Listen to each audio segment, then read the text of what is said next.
Hello and welcome to episode 6 of Full Movie Podcast. Woohoo! I know, episode 6, it's going to be episode 7 in day now. Probably Wednesday. Probably Wednesday.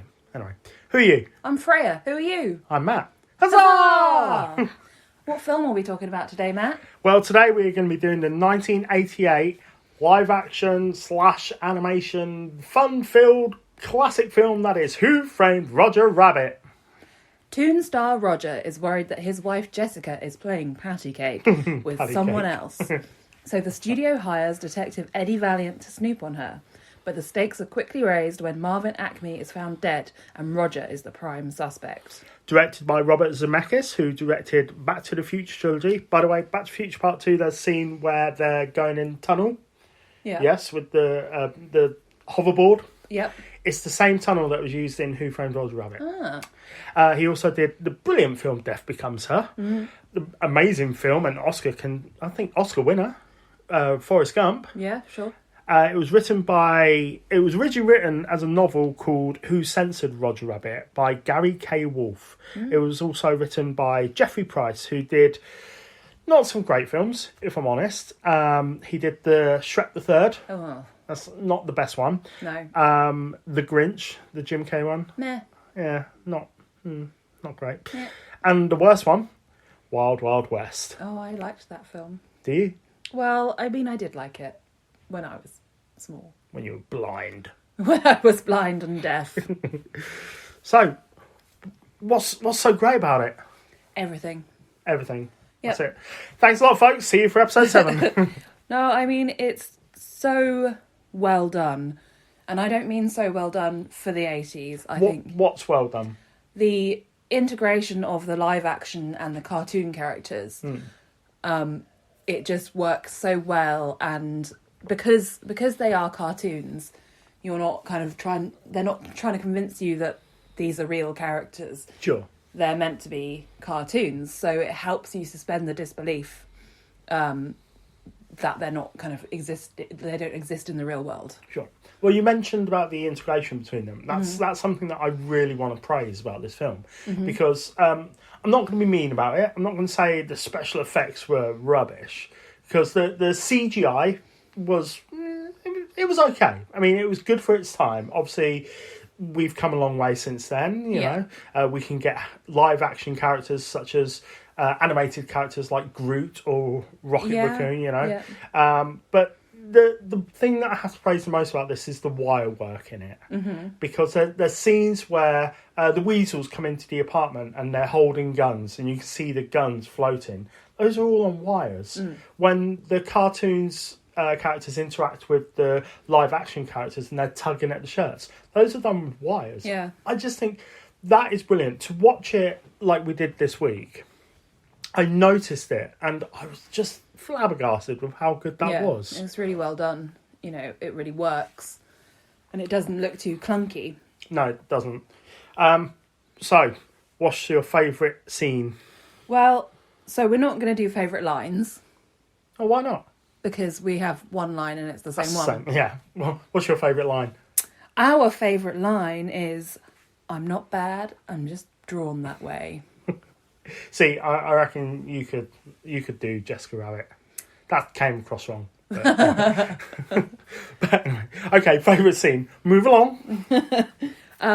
My favourite scene is when Judge Doom is looking for Roger in the bar. Yeah. And there's all sorts of nonsense going on, but the best thing is when he is offered a shot of whiskey. Yeah, a shot of whiskey. Yeah. Which, as Eddie knows, it makes him explode and fly up crazy, in the air and steam come out. Yeah. And it's just Eddie trying to convince him to take it. Roger's saying no, saying yes, and then he flips it around. You so do. Roger, I don't. Yeah. You do. I don't. Yeah. You do. I don't. I just think that's really, really funny. Yeah, that is because very I funny. am a simple girl. You love the slapstick. I do. I do really enjoy it. My favourite scene is the handcuffs. And Yeah. when Eddie and Roger are handcuffed to each other, again, that is mostly due to the wire work that was used for that, and the weasels, like I've already mentioned. But I just think that's so funny. And the end result of that, because they spend a good 15 minutes in handcuffs, and he's sawing away at it, and he asks Roger to help, and Roger pulls his hands out. And it's like, ha ha ha. Funny. Yeah, the punchline is that he could have done it any time. Exactly. Although my favourite part of that scene is when the weasel asks him what's in the sink, and he pulls out a dirty sock and says, "My lingerie." Let's get on some facts. Yay, facts. Right, first off, the most expensive film of the 80s. Wow. So, bearing in mind that you had Empire Strikes Back, Return of the Jedi, the Back to the Future trilogy, Indiana Jones, none of them were as expensive as Who Framed Roger Rabbit. That is pretty much due to this being a mixture of Warner Brothers and Walt Disney. So they both had the same characters. Which, by the way, as of today, I don't think there's a film released tomorrow that's going to be the same. But it's the only film that's ever featured Warner Brother characters, Bugs Bunny, Daffy Duck, as well as Disney characters, Mickey Mouse, Goofy, Donald Duck. Yeah, and there's a lot of characters as well, so it's not surprising. Oh, there's an awful lot. Copyright. And do you know, a lot of people don't realise there's actually not just Warner Brothers, there's a couple of Tex Avery people in there as well. So, okay, although the film's title is a question, no question mark appears in the title, as this is considered bad luck in the industry. By the way, Freya, who did frame Roger Rabbit? Judge Doom. Judge Doom did. Well done. There are over 40 drafts of the script, including drafts that had either Jessica Rabbit or Baby Herman being the villain. I would like to see Baby Herman being the villain. Do you know what Jessica Rabbit's real name is? I do not. It is Jessica Jessica Crumpnick. Crumpnick. I mean, I would change mine to Rabbit too when I got married to a rabbit. Jessica Crumpnick. Right, now, the people who... I'm going to try and do this in a weird way. There were certain actors who were almost going to play Eddie. I'm going to try and do it in one breath, a la kind of Billy Joel with We Didn't Start the Fire. In fact, I might even rhyme it a bit to that. So, you ready? Okay. One breath. I'm going to try this. Bill Murray, Robert Redford, Harrison Ford, Sylvester Stallone, Jack Nicholson, Ed Harris, Ed O'Neill, John Travolta, Chevy Chase, Tom Hanks, Richard Gere, Robin Williams, Michael Keaton, Michael Biehn, Joe Pesci and Robert De Niro. We didn't start the fight. That was fantastic. Thank you. Right, the people, I'm going to do it twice. Okay. So the people who were approached to play Judge Doom. Arnold Schwarzenegger, Vincent Price, John Lithgow, William Dafoe, John Malkovich, Tim Robbins, Michael Keaton, Alec Baldwin, Dudley Moore, Al Pacino, Ron Perlman, Tommy Lee Jones, Jeff Goldblum, and Sting! Which would have been terrible. But also Tim Curry. We love a good Tim Curry. So, Tim Curry, he auditioned. Steven Spielberg, he didn't get the part. Yeah. He was said to be too scary. Wow.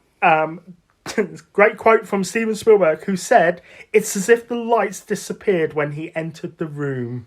Oh, gosh. I know. So I'd love to have been a fly on that wall. Mm-hmm. So the weasels, they have names. Uh-huh. So you have Smartass, he's the leader, the one who speaks the most. Mm-hmm. Then you have Psycho, which is a bit... Yeah, not sure they should call him that. Well, he's in the straitjacket. Yeah. Stupid. Again, that's not very nice. Not just calling you stupid. Okay. He's the guy with the baseball bat and the twirly hat. Yep, the propeller hat. Yeah. You have Greasy, wears the green jacket and is supposed to be Hispanic. Okay, which is like, yes. Right. Okay. Glad they didn't name that in the film. Yep. And then you have Wheezy, who's the smoking one. When the Toon Train, at the end of the film, the dip machine bangs through the wall. Yeah, into Toontown. And then it gets hit by the train. Yep. If you freeze it frame by frame, in each of the windows shows a murder or a death taking place. Now, there's quite a few frame by frame things with this film. Well, I know what I'm doing this evening. Watching it frame by frame. Yep. Great. So during the again, there's a lot of things going on with the frame by frame in this film. Yeah. We won't discuss that because it's already all over the internet. And if you want to look into it, go and look into it. We're not here to give you conspiracies and all that.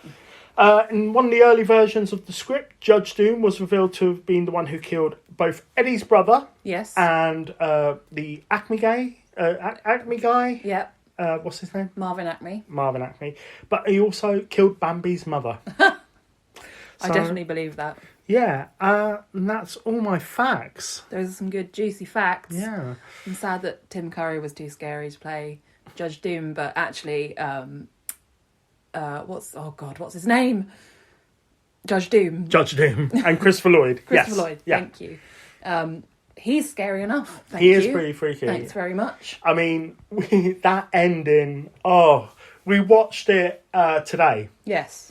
And, I mean, let's flat out say that Who Framed Roger Rabbit is a kid's film. Yes. But it's a very adult kids film. Well, I think that there's always that one film that traumatises you when you're a child, and probably Who Framed Roger Rabbit is one of those for many people, just because of Judge Doom. Well, so he gets run over by a steamroller. Which is bad enough. Yeah, and he lives. And he lives. Yeah, which, by the way, there was another film released in the same year where somebody gets run over by a steamroller and lives. Do you know what the other one was?